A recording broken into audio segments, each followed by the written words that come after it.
संस्कार है कन्यादान और भगवान का को आज हेमपान और मैना ने सहर्ष गिरिजा को सौंप दिया।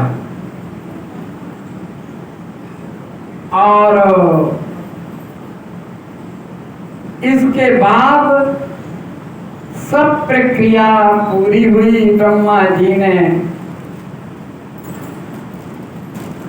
अग्निहोत्र अग्निदेव स्वयं बारात में आए थे और आज अग्निदेव स्वयं प्रकट हो गए और वहां पर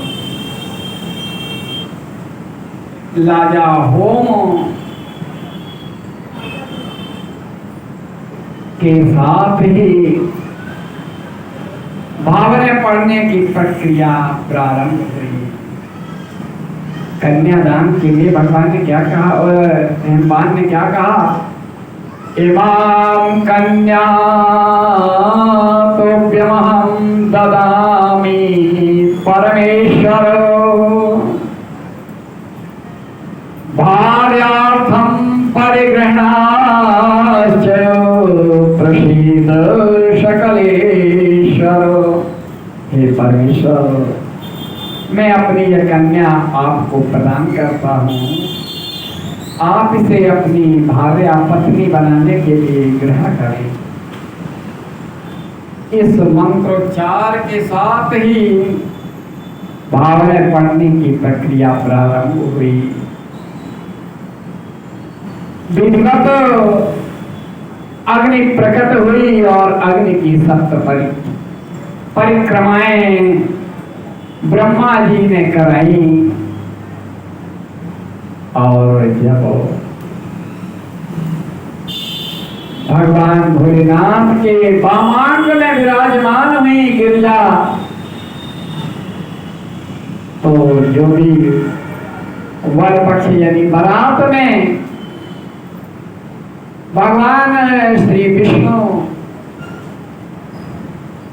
लक्ष्मी जी के साथ और ब्रह्मा जी सरस्वती के साथ है। आज त्रिदेव ही राम गृहस्थ आश्रम में तीसरे देवता जो महेश्वर है भगवान भोलेनाथ है, आज वे भी शक्ति संपन्न है। और वामांग में जैसे ही विराजमान हुए सब जय जयकार करके सब जय जयकार करने लगे। और उस समय जो ग्रंथि बंधन हुआ, तो ये शिव महापुराण क्या कहता है कि स्वयं ऐसा प्रतीत होता है जैसे रति विलाप कर रही है। स्मरण हो आया कि कामदेव भी कभी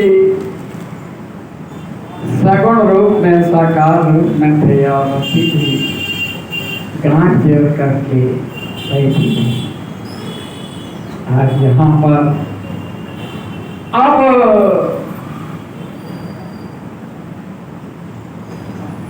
पद प्रक्षालन की प्रक्रिया जो बताई है,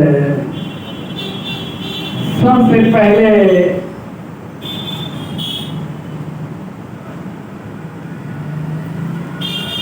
पहले पिता हिमवान और माता मैना ने पद प्रक्षालन किए। इसे अपनी भाषा में कहते ना, पाए पूजे, पद प्रक्षालन किए। और यह जब प्रक्रिया पूरी हुई तो फिर भोजन का इंतजाम भी किया गया। हिमवान के यहाँ, वह हिमवान जहाँ पर कितने रत्नों की खदानें हैं, किसी प्रकार के वैभव की कोई कमी नहीं है।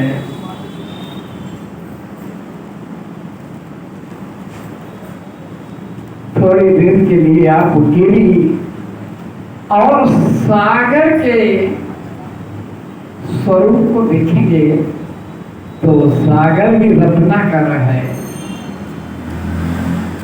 और पर्वत भी रत्नों की खान है।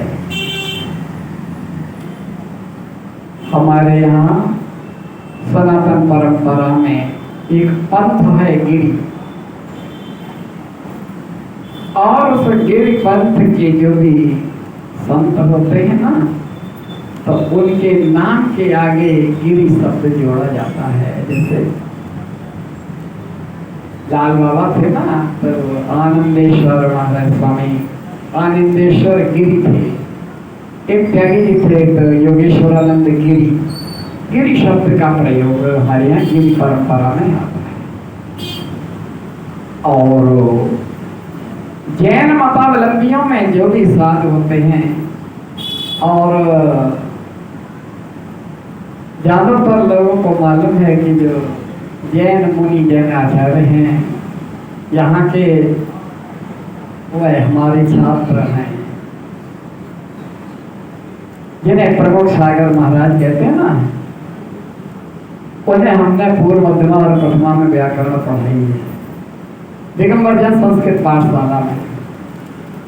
एक बार यहाँ धर्मशाला में आए तो प्रेस कॉन्फ्रेंस हुई, पत्रकार होने के नाते गए। जब कहा कि प्रश्न पूछो तो सभी पत्रकारों ने कहा भाई शास्त्री जी पूछेंगे। प्रभु सागर महाराज बोले कि देवेश मास्टर साहब ने हमें पढ़ाया है, इनके प्रश्नों के उत्तर नहीं दे पाएंगे। तो हम कहने का तात्पर्य है कि वहाँ सागर जुड़ जाता है और यहाँ गिरि जुड़ता है, और गिरि और सागर में जो भिन्नता है, आज हम उस तत्व पर जाते हैं। उस तत्व पर जाते हैं। गिरि में अचलता है, स्थिरता है, कहीं पर भी किसी बिंदु पर कहीं अविचल नहीं हो सकता। ये गिरि यानी पर्वत का विशेषता है। और सागर में थोड़ा विकार क्या आता है कि वह ज्वार भाटा और उच्छृंग तरंगों से परिपूरित है सागर। बस कितनी भिन्नता है। जहां वैचारिक रूप से स्थिरता आ जाती है, हम अपनी धारणा शक्ति पर केंद्रित हो जाते हैं। तो आज हिमवान जो कन्यादान कर रहे हैं और विवाह का उपक्रम पूरा हुआ और भोजन का प्रबंध हुआ, वहां पर भोजन, कैसा भोजन, ऐसा भी अद्भुत दावत है हिमवान की कि गणों को, जो देव गणों के प्रिय होगा वह उसके लिए भी है, और देवताओं यक्षों और उनके लिए जिसको जो भोग के लिए आवश्यक है वह सब कुछ उपलब्ध है। ऐसा सभी रसों से परिपूर्ण भोजन बड़े सम्मान के साथ पर्वतों ने, पर्वत बंधुओं ने कराया। और जो नदी और झरनों के रूप में जो स्त्रियां थीं, वे सहस्र देवताओं को नाम ले लेकर के संबोधित करते हुए यहाँ पर स्पष्टतया लिखा है कि उनके नाम ले लेकर के गायन कर रही हैं। जैसे अपनी भाषा में कहते हैं ना, गारी।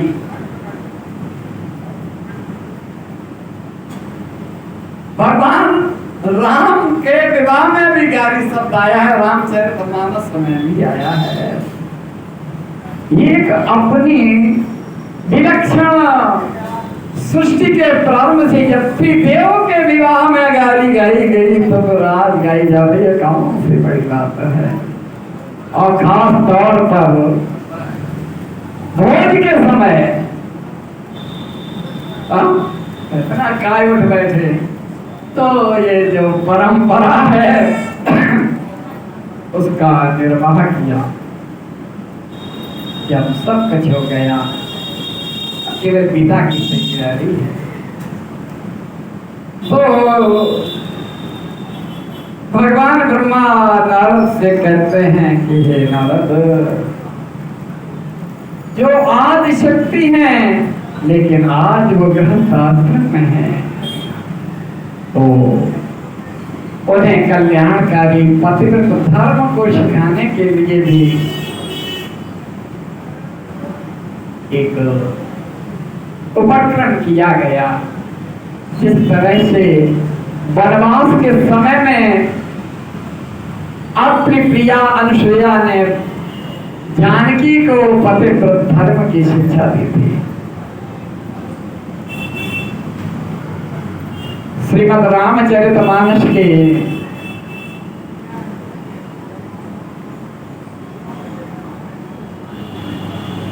रामचरितमानस में वनवास में खास तौर पर अरण्य कांड में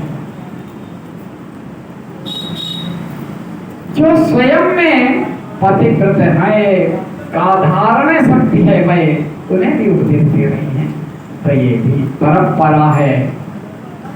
कितना भी समझदार हो फिर भी घर में जो बड़ी बूढ़ी होती है ना, तभी समझाती है बेटा ऐसा करना, ये तुम्हारा धर्म है आज से। तो साक्षात सावित्री, लोकमुद्रा, अरुंधति, सांडली, स्वरूपा, अनुसुईया, लक्ष्मी, स्वधा, सती, संज्ञा, सुमति, श्रद्धा, मैना, स्वाहा, ये सभी स्त्रियां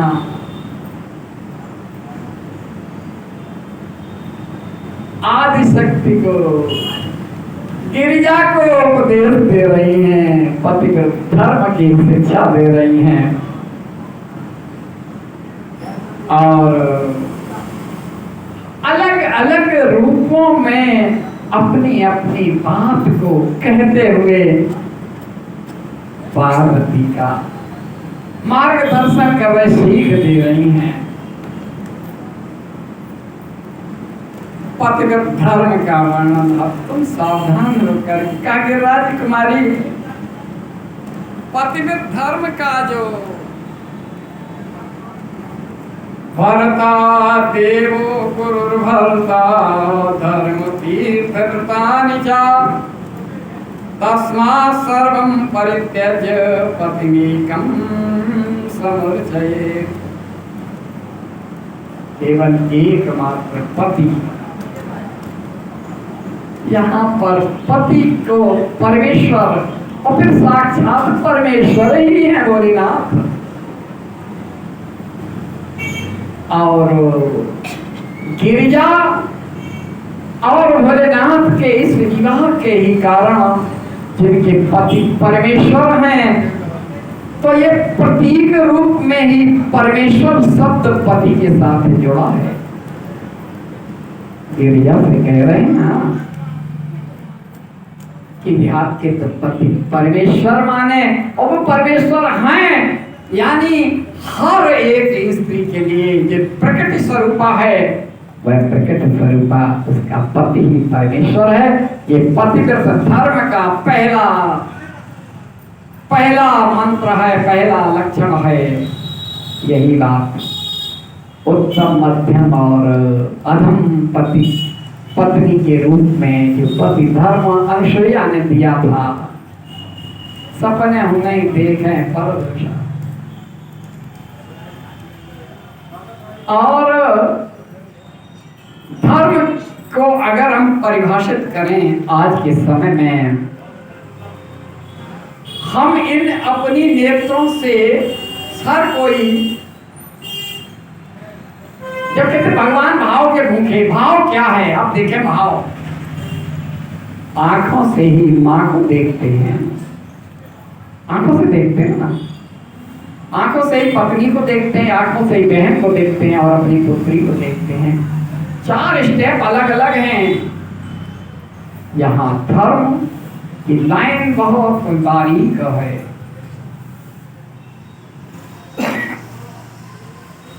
माँ को देखते हैं तो श्रद्धा भाव है, भाव यानी श्रद्धा भाव है। बहन को देखते हैं तो स्नेह है, पत्नी को देखते हैं तो वासना है, पुत्री को देखते हैं तो वात्सल्य भाव है। तो क्रमशः श्रद्धा, स्नेह, वासना और वात्सल्य ये धर्म की ऐसी लाइन है भाव की। इस भाव में थोड़ा भी ऊपर नीचे हो जाए यही अधर्म है। इसीलिए कहा कि मातृवत परदारेषु, सभी स्त्रियों को मातृवत देखें अर्थात श्रद्धा भाव से देखें। और कहा परद्रव्येषु रोष्टवत, दूसरे की संपत्ति को, पैसे को मिट्टी समझें। और आत्मत सर्वभूतेषु या पश्यति स पश्यति, और चींटी हो या कोई भी प्राणी हो उसे अपने तरह समझें। अगर उस पर पैर रख देंगे उसको कितनी वेदना हुई होगी, इतनी वेदना का अनुभव करें कि हमारे ऊपर इतना बोझ आ जाए तो क्या हालत है। आत्मत सर्वभूतेषु, तो मातृवत क्यों कहा? क्योंकि श्रद्धा भाव। यही बात तो जब बाली का वध कर दिया भगवान राम ने तो प्रश्न हुआ था, मैं बैरी सुग्रीव प्यारा अब ने कवन नाथ मैं मारा। तो कहा था अनुज वधू, छोटे भाई की पत्नी, भगिनी बहन, और शुद्ध नारी माने पुत्र वधू, बेटे की पत्नी, ये तीन के प्रति पुत्री जैसा आचरण करना चाहिए। और अपने छोटे भाई की पत्नी, अपने पुत्र की पत्नी और अपनी बहन को कोई को दृष्टि से देखता है तो उसका वध कर दिया जाए, कोई पाप नहीं होता।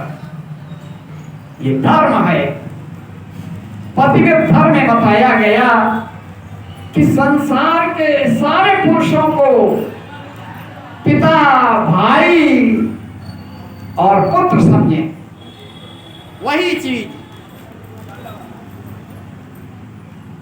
पुत्री का पिता के प्रति श्रद्धा होता है। इसलिए होता बहुत लाड़ प्यार से। शादी के बाद हमने भी, मेरी भी एक पुत्री है और शादी की है पिछले वर्ष, तो बड़े स्नेह से अभी आने को है तो चिपट जाती है। क्या है ये? अपना पिता के प्रति उसका प्रेम है। तो अन्य पुरुषों को भाई, पिता और पुत्र की भांति स्नेह से देखें, लेकिन पति परमेश्वर है। इस भेद को बताया। और अब विदाई का समय, शिव और पार्वती के विदाई का समय आया। कितना भी हो, स्वयं जब शकुंतला की विदा हो रही थी तो कर्ण ऋषि क्या कहते थे? या शकुंतलेति पतग्रहम्, जा रही है। हम तपस्वियों का हृदय इतना व्याकुल है जिसने पैदा नहीं किया, केवल पाला है, तो गृहस्थों की क्या हालत होती होगी। आज हिमवान और मैना बड़ी दुखी हैं और बार बार गिरजा को गले से लगा लेते हैं। और इस